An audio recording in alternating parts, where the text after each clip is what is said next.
अस्सलाम वालेकुम नाजरीन, आज मैं वालदैन के लिए एक बहुत जरूरी पैगाम लेकर आया हूँ।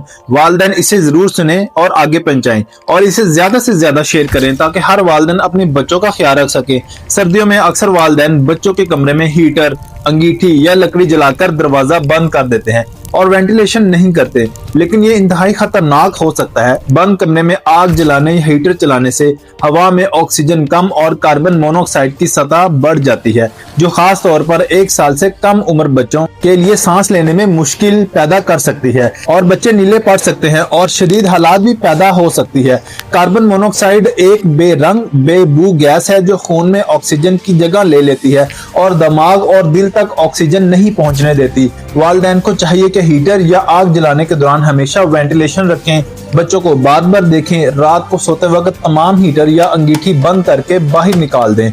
ये पैगाम बहुत जरूरी है ताकि वालिदैन अपने बच्चों को खतरनाक हादसात से बचा सकें और महफूज रहें। वीडियो को लाइक और फैमिली में जरूर शेयर करें। अपना ख्याल रखें, बच्चों का ख्याल रखें। अल्लाह हाफिज।